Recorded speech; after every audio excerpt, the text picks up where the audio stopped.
ಎಲ್ಲರಿಗೂ ನಮಸ್ಕಾರ. ಕರಾವಳಿ ಸ್ವಾದಕ್ಕೆ ಸ್ವಾಗತ. ಇವತ್ತಿನ ವಿಡಿಯೋದಲ್ಲಿ ಸಬ್ಬಕ್ಕಿ ಹಪ್ಪಳನ ಹೇಗೆ ಮಾಡೋದು ಅಂತ ತೋರಿಸ್ಕೊಡ್ತಾ ಇದ್ದೀನಿ. ಸೋಡಾ ಏನು ಹಾಕದೆ ಕೇವಲ 1 ಕಪ್ ಸಬ್ಬಕ್ಕಿಯಲ್ಲಿ ನೋಡಿ ಈ ರೀತಿ ತುಂಬಾ ಈಸಿಯಾಗಿ ಹಪ್ಪಳನ ಮಾಡ್ಕೋಬಹುದು. ಬನ್ನಿ ಮಾಡುವ ವಿಧಾನ ನೋಡೋಣ. ಮೊದಲಿಗೆ ಒಂದು ಮಿಕ್ಸಿ ಜಾರ್ ತೊಗೊಂಡು 1 ಕಪ್ ಆಗುವಷ್ಟು ಸಬ್ಬಕ್ಕಿ ಹಾಕೋತಾ ಇದ್ದೀನಿ. ನಾನಿಲ್ಲಿ ಸ್ವಲ್ಪ ಕ್ವಾಂಟಿಟಿಲಿ ಹಪ್ಪಳನ ಮಾಡ್ಕೋತಾ ಇದ್ದೀನಿ.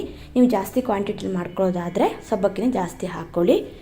ನಂತರ ನೋಡಿ ಈ ರೀತಿ ಇದನ್ನು ನುಣ್ಣಗೆ ಪೌಡ್ರ್ ಮಾಡ್ಕೊಳ್ಳಿ. ಈ ರೀತಿ ಪೌಡ್ರ್ ಮಾಡ್ಕೊಳ್ಳೋದ್ರಿಂದ ಸಬ್ಬಕ್ಕಿ ಬೇಗ ನೆನೆಯುತ್ತೆ. ತುಂಬ ಹೊತ್ತಂದರೆ 4 ರಿಂದ 5 ಗಂಟೆ ನೆನೆಸ್ಕೋಬೇಕಂತಿಲ್ಲ.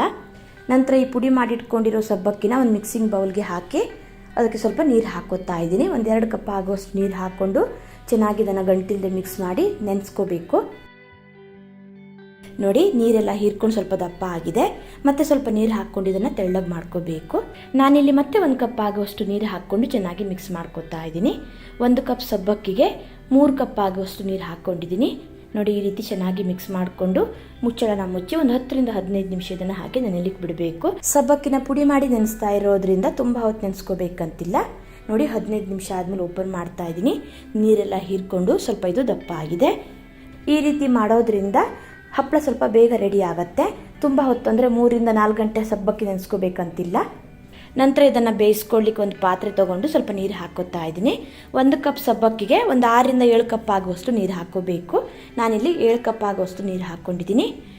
ಯಾವ ಕಪ್ಪಲ್ಲಿ ನೀವು ಸಬ್ಬಕ್ಕಿ ತೊಗೊಂಡಿದ್ದೀರಲ್ಲ ಅದೇ ಕಪ್ನ ಅಳತೆಯಲ್ಲಿ ನೀರು ಹಾಕ್ಕೊಳ್ಳಿ. ನಂತರ ಈ ನೀರಿಗೆ ಸಬ್ಬಕ್ಕಿ ಪುಡಿ ಮಾಡಿ ನೀರಲ್ಲಿ ನೆನೆಸಿಟ್ಟಿದ್ನಲ್ಲ ಅದನ್ನು ಸೇರಿಸ್ಕೊತಾ ಇದ್ದೀನಿ. ನೀರು ಕುದಿಸ್ಕೊಳ್ಳೋದಾಗಲಿ ಅಥವಾ ಬಿಸಿ ಮಾಡೋದಾಗಲಿ ಏನೂ ಬೇಕಂತಿಲ್ಲ. ಡೈರೆಕ್ಟಾಗಿ ನೋಡಿ ಈ ರೀತಿ ತಣ್ಣೀರಿಗೆ ಹಾಕಿ ಎಲ್ಲವನ್ನು ಚೆನ್ನಾಗಿ ಮಿಕ್ಸ್ ಮಾಡಿಕೊಂಡು ಆಮೇಲೆ ಇದನ್ನು ಕುದಿಲಿಕ್ಕೆ ಇಟ್ಟರೆ ಆಯಿತು, ಬೇಗ ಆಗುತ್ತೆ. ಒಂದು ವೇಳೆ ನಿಮಗೆ ಈ ರೀತಿ ಮಾಡೋದು ಬೇಡ ಅನಿಸಿದರೆ ನೀರು ಚೆನ್ನಾಗಿ ಕುದಿ ಬಂದ ಮೇಲೆ ಸಬ್ಬಕ್ಕಿನ ಹಾಕ್ಕೊಂಡು ಚೆನ್ನಾಗಿ ಮಿಕ್ಸ್ ಮಾಡ್ಕೋಬಹುದು. ನಂತರ ಸ್ವಲ್ಪ ಉಪ್ಪು ಹಾಗೆ ಇಂಗಿನ ಪುಡಿನ ಹಾಕ್ಕೊಂಡು ಚೆನ್ನಾಗಿ ಮಿಕ್ಸ್ ಮಾಡ್ಕೋತಾ ಇದ್ದೀನಿ. ಉಪ್ಪು ಜಾಸ್ತಿ ಹಾಕ್ಕೊಳ್ಳಿಕ್ಕೆ ಹೋಗಬೇಡಿ. ಅಂದರೆ ಈ ಸಾಂಬಾರಿಗೆಲ್ಲ ನಾವು ಹೇಗೆ ಉಪ್ಪು ಹಾಕೋತೀವಲ್ಲ ಆ ರೀತಿ ಜಾಸ್ತಿ ಹಾಕ್ಕೊಳ್ಳಿಕ್ಕೆ ಹೋಗಬೇಡಿ. ಸ್ವಲ್ಪ ಕಡಿಮೆ ಪ್ರಮಾಣದಲ್ಲಿ ಹಾಕ್ಕೊಳ್ಳಿ. ನೋಡಿ ಈ ರೀತಿ ಎಲ್ಲವನ್ನು ಹಾಕಿ ಚೆನ್ನಾಗಿ ಮಿಕ್ಸ್ ಮಾಡಿಕೊಂಡು ನಂತರ ಇದನ್ನು ಸ್ಟೋವ್ ಮೇಲೆ ಇಟ್ಟು ಕುದಿಸ್ಕೊಂಡ್ರೆ ಆಯಿತು. ಗ್ಯಾಸ್ನ ಮಧ್ಯಮ ಉರಿಯಲ್ಲಿ ಇಟ್ಕೊಂಡು ಕುದಿಸ್ಕೊತಾ ಇದ್ದೀನಿ. ನೋಡಿ ಈ ರೀತಿ ಕೈ ಆಡಿಸ್ತಾನೆ ಇರಿ, ಇಲ್ಲಾಂದರೆ ತಲೆ ಹಿಡ್ಕೊಳ್ಳೋ ಚಾನ್ಸಸ್ ಇರುತ್ತೆ. ಖಾರ ಏನಾದರೂ ಬೇಕಾದರೆ ಸ್ವಲ್ಪ ಹಸಿಮೆಣಸಿನಕಾಯಿನ ಸಣ್ಣದಾಗಿ ಜಜ್ಜಿ ಹಾಕೋಬಹುದು. ಹಾಗೆ ಸ್ವಲ್ಪ ಜೀರಿಗೆನೂ ಕೂಡ ಹಾಕೋಬಹುದು.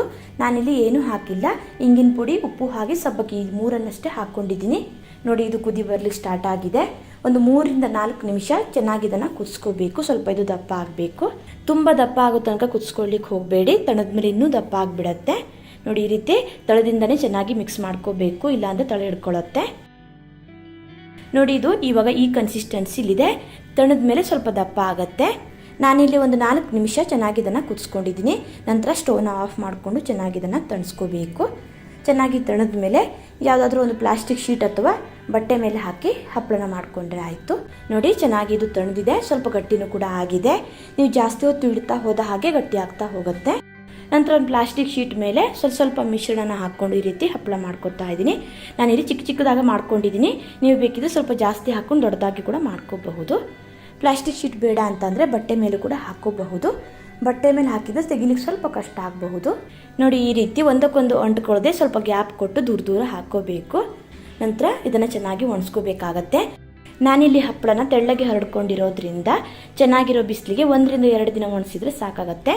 2 ದಿನ ಆದಮೇಲೆ ತೋರಿಸ್ತಾ ಇದ್ದೀನಿ. ನೋಡಿ ಎಷ್ಟು ಚೆನ್ನಾಗಿ ಒಣಗಿದೆ ಅಂತ. ಒಂದು ಚೂರು ಅಂಟ್ಕೊಳ್ಳೋದೆ ಎಷ್ಟು ನೀಟಾಗಿ ಬರ್ತಾ ಇದೆ ನೋಡಿ. ಇದನ್ನೆಲ್ಲ ಒಂದು ಮಿಕ್ಸಿಂಗ್ ಬೌಲ್ಗೆ ಹಾಕಿಟ್ಕೊಂಡಿದ್ದೀನಿ. ನೋಡಿ 1 ಕಪ್ ಸಬ್ಬಕ್ಕಿಯಲ್ಲಿ ಇಷ್ಟು ಹಪ್ಪಳ ಆಗಿದೆ.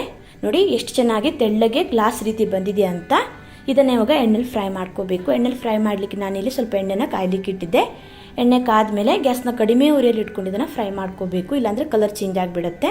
ನೋಡಿ ಹಾಕಿದ ತಕ್ಷಣ ಎಷ್ಟು ಚೆನ್ನಾಗಿ ಹರಡ್ಕೋತಾ ಇದೆ ಅಂತ. ಸೋಡಾ ಏನೂ ಹಾಕಿಲ್ಲ. ನೋಡಿ ಎಷ್ಟು ಚೆನ್ನಾಗಿ ಬಂದಿದೆ. ಈ ರೀತಿ ತುಂಬಾ ಈಸಿಯಾಗಿ ನಾವು ಸಬ್ಬಕ್ಕಿ ಹಪ್ಪಳನ ಮಾಡ್ಕೋಬಹುದು. ಒಂದ್ಸಲ ಮಾಡಿ ಇಟ್ಕೊಂಡ್ರೆ ವರ್ಷಾನುಗಟ್ಟಲೆ ನಾವು ಬಳಸಬಹುದು. ತುಂಬಾ ಚೆನ್ನಾಗಿರುತ್ತೆ. ನೋಡಿದ್ರಲ್ವಾ ಸಬ್ಬಕ್ಕಿ ಹಪ್ಪಳನ ತುಂಬಾ ಸುಲಭದಲ್ಲಿ ಯಾವ ರೀತಿ ಮಾಡೋದಂತ. ನೆಕ್ಸ್ಟ್ ಇವಾಗ ಸಬ್ಬಕ್ಕಿ ಸಂಡಿಗೆನ ಹೇಗೆ ಮಾಡೋದಂತ ತೋರಿಸ್ಕೊಡ್ತಾ ಇದ್ದೀನಿ. ಇನ್ನೇನು ಬೇಸಿಗೆಗಾಲ ಸ್ಟಾರ್ಟ್ ಆಗಿದೆ ಅಲ್ವಾ. ಮಳೆಗಾಲಕ್ಕೆ ಈ ರೀತಿ ನಾವು ಸಂಡಿಗೆನ ಮಾಡಿಟ್ಕೊಂಡ್ರೆ ತಿಂಗಳಾನುಗಟ್ಟಲೆ ಸ್ಟೋರ್ ಮಾಡಿಡಬಹುದು. ಬನ್ನಿ ಹೇಗೆ ಮಾಡೋದಂತ ನೋಡೋಣ. ಮೊದಲಿಗೆ ಸಬ್ಬಕ್ಕಿನ ನೆನೆಸ್ಕೋಬೇಕು. ಒಂದು ಪಾತ್ರೆ ತೊಗೊಂಡು 1 ಕಪ್ ಆಗುವಷ್ಟು ಸಬ್ಬಕ್ಕಿನ ಹಾಕ್ಕೊಳ್ತಾ ಇದ್ದೀನಿ.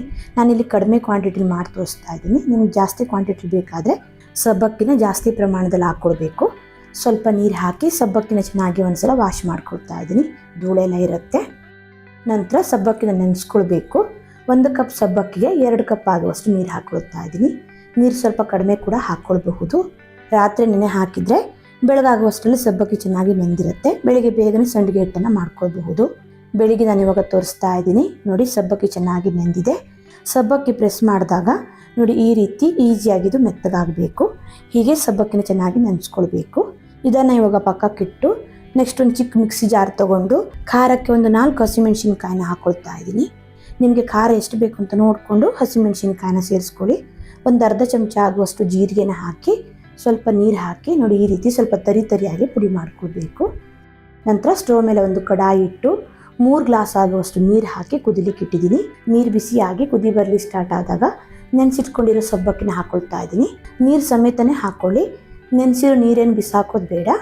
ಹಾಗೆ ಹಸಿಮೆಣಸಿನ್ಕಾಯಿ ಮತ್ತು ಜೀರಿಗೆ ಪೇಸ್ಟ್ನ ಕೂಡ ಹಾಕ್ಕೊಳ್ತಾ ಇದ್ದೀನಿ. ಜೊತೆಗೆ ಒಂದು 3 ಚಿಟಿಕೆ ಆಗುವಷ್ಟು ಇಂಗಿನ ಪುಡಿ ಹಾಕ್ಕೊಳ್ತಾ ಇದ್ದೀನಿ. ಹಿಂಗೆ ಬೇಡ ಅನ್ನೋರು ಸ್ಕಿಪ್ ಮಾಡ್ಕೊಳ್ಬಹುದು. 1 ಚಮಚ ಆಗುವಷ್ಟು ಉಪ್ಪು ಹಾಕಿ ಚೆನ್ನಾಗಿ ಇದನ್ನು ಮಿಕ್ಸ್ ಮಾಡಿಕೊಂಡು ಕುದಿಲಿಕ್ಕೆ ಬಿಡೋಣ. ಉಪ್ಪು ಸ್ವಲ್ಪ ಕಡಿಮೆನೇ ಹಾಕ್ಕೊಳ್ಳಿ. ಬೇರೆ ಅಡುಗೆಗೆಲ್ಲ ಹಾಕೋ ಹಾಗೆ ಸಂಡಿಗೆ ಮತ್ತು ಹಪ್ಪಳಕ್ಕೆ ಉಪ್ಪು ಜಾಸ್ತಿ ಹಾಕೋಬಾರ್ದು. ನಂತರ ಇದನ್ನು ಚೆನ್ನಾಗಿ ಕುದಿಲಿಕ್ಕೆ ಬಿಡೋಣ. ಒಂದು 4 ರಿಂದ 5 ನಿಮಿಷ ಕುದಿಸ್ಕೊಳ್ಬೇಕು. ಸಬ್ಬಕ್ಕಿ ನೆನೆಸಿರೋದ್ರಿಂದ ಬೇಗ ಬೇಯುತ್ತೆ. ತುಂಬ ಹೊತ್ತೇನು ಬೇಯಿಸ್ಕೊಳ್ಬೇಕಂತಿಲ್ಲ. ಇದನ್ನು ಮೆತ್ತಗಾಗೋ ತನಕ ಬೇಯಿಸ್ಕೊಳ್ಬೇಕಂತಿಲ್ಲ. ಸಬ್ಬಕ್ಕಿ ಚೆನ್ನಾಗಿ ಬೆಂದರೆ ಸಾಕು. ನೋಡಿ, ಈ ರೀತಿ ಸಬ್ಬಕ್ಕಿ ಟ್ರಾನ್ಸ್ಪರೆಂಟ್ ಆಗಿದೆ ಅಂದರೆ ಸಬ್ಬಕ್ಕಿ ಚೆನ್ನಾಗಿ ಬೆಂದಿದೆ ಅಂತ ಅರ್ಥ. ನೋಡಿ, ಈ ರೀತಿ ತೆಳ್ಳಗೆ ಇರಬೇಕು. ಚೆನ್ನಾಗಿ ತಣದ ಮೇಲೆ ಗಟ್ಟಿ ಆಗಿಬಿಡತ್ತೆ. ಸ್ಟವ್ನ ಆಫ್ ಮಾಡಿ ತಣಿಲಿಕ್ಕೆ ಬಿಡೋಣ. ತಣದ ಮೇಲೆ ಹೇಗಾಗಿದೆ ಅಂತ ತೋರಿಸ್ತೀನಿ. ಚೆನ್ನಾಗಿ ತಣದ ಮೇಲೆ ತೋರಿಸ್ತಾ ಇದ್ದೀನಿ. ನೋಡಿ, ಇದು ಗಟ್ಟಿ ಆಗಿದೆ. ಇದಕ್ಕೆ ಇವಾಗ ಸ್ವಲ್ಪ ನೀರು ಹಾಕಿ ತೆಳ್ಳಗೆ ಮಾಡ್ಕೊಳ್ತಾ ಇದ್ದೀನಿ. ತಣ್ಣೀರು ಹಾಕ್ಕೊಳ್ಳಿಕ್ಕೆ ಹೋಗಬೇಡಿ. ಬಿಸಿ ನೀರು ಅಂದರೆ ಕುದಿತಾ ಇರೋ ನೀರನ್ನೇ ಹಾಕ್ಕೊಳ್ಬೇಕು. ಮೊದಲಿಗೆ ಅರ್ಧದಷ್ಟು ನೀರು ಹಾಕ್ಕೊಂಡು ಚೆನ್ನಾಗಿ ಇದನ್ನು ಮಿಕ್ಸ್ ಮಾಡ್ಕೊಳ್ತಾ ಇದ್ದೀನಿ. ಸಂಡಿಗೆ ಮಾಡ್ತಾ ಇರೋದ್ರಿಂದ ಹಿಟ್ಟು ಸ್ವಲ್ಪ ಗಟ್ಟಿ ಇರಬೇಕು. ಹಪ್ಪಳ ಆದರೆ ಸ್ವಲ್ಪ ತೆಳ್ಳಗಾದರೂ ನಡೆಯುತ್ತೆ. ಮತ್ತೆ ಒಂದು ಅರ್ಧ ಗ್ಲಾಸ್ ಆಗುವಷ್ಟು ನೀರು ಹಾಕಿ ಚೆನ್ನಾಗಿ ಇದನ್ನು ಮಿಕ್ಸ್ ಮಾಡ್ಕೊಳ್ತಾ ಇದ್ದೀನಿ. ಟೋಟಲ್ ನಾನಿಲ್ಲಿ ಚಿಕ್ಕ ಗ್ಲಾಸಲ್ಲಿ ಅಂದರೆ ಟೀ ಕುಡಿಯೋ ಗ್ಲಾಸಲ್ಲಿ 1 ಗ್ಲಾಸ್ ಆಗುವಷ್ಟು ಬಿಸಿ ನೀರು ಹಾಕ್ಕೊಂಡಿದ್ದೀನಿ. ನೋಡಿ, ಹಿಟ್ಟು ಈ ಹದದಲ್ಲಿ ಇರಬೇಕು. ತುಂಬ ತೆಳ್ಳಗೂ ಮಾಡ್ಕೊಳ್ಬಾರ್ದು, ತುಂಬ ಗಟ್ಟಿನೂ ಇರಬಾರ್ದು. ಹೀಗೆ ಹಿಟ್ಟನ್ನು ರೆಡಿ ಮಾಡಿಕೊಂಡು ನಂತರ ಇದನ್ನು ಬಟ್ಟೆ ಮೇಲೆ ಅಥವಾ ಪ್ಲಾಸ್ಟಿಕ್ ಶೀಟ್ ಮೇಲೆ ಹಾಕಿ ಒಣಸಿದ್ರೆ ಆಯಿತು.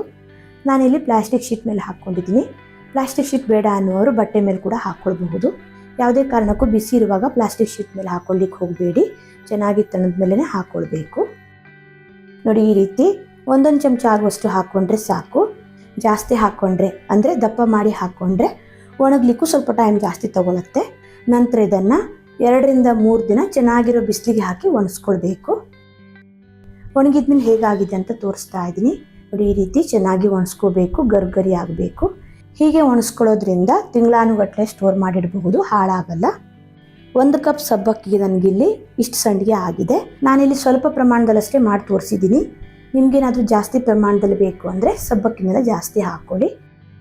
ಈ ರೀತಿ ಸಂಡಿಗೆನ ರೆಡಿ ಮಾಡಿಕೊಂಡು ನಂತರ ಸ್ವಲ್ಪ ಸಂಡಿಗೆನ ಎಣ್ಣೆಲಿ ಫ್ರೈ ಮಾಡಿ ತೋರಿಸ್ತಾ ಇದ್ದೀನಿ. ಎಣ್ಣೆನ ಚೆನ್ನಾಗಿ ಕಾಯಿಸ್ಕೊಂಡು ಅಂದರೆ ಮೀಡಿಯಮ್ ಆಗಿ ಎಣ್ಣೆ ಕಾದ ಮೇಲೆ ಸ್ವಲ್ಪ ಸಂಡಿಗೆನ ಎಣ್ಣೆಲಿ ಹಾಕ್ಕೊಳ್ತಾ ಇದ್ದೀನಿ. ನಂತರ ನೋಡಿ, ಈ ರೀತಿ ಸ್ವಲ್ಪ ತಿರುಗಿಸ್ತಾನೆ ಫ್ರೈ ಮಾಡ್ಕೊಳ್ಳಿ. ಚೆನ್ನಾಗಿದ್ದು ಫ್ರೈ ಆಗಲಿ. ಎಣ್ಣೆಲಿ ಹಾಕಿದ ತಕ್ಷಣ ನೋಡಿ ಎಷ್ಟು ಚೆನ್ನಾಗಿ ಅರಳ್ಕೊಂಡಿದೆ ಅಂತ. ಇದಕ್ಕೆ ನಾವು ಸೋಡಾ ಆಗಲಿ ಅಕ್ಕಿ ಹಿಟ್ಟಾಗಲಿ ಏನೂ ಹಾಕೋದು ಬೇಡ. ಬರೀ ಸಬ್ಬಕ್ಕಿನ ಹಾಕಿ ಈ ರೀತಿ ಸಂಡಿಗೆನ ಮಾಡ್ಕೊಳ್ಬಹುದು.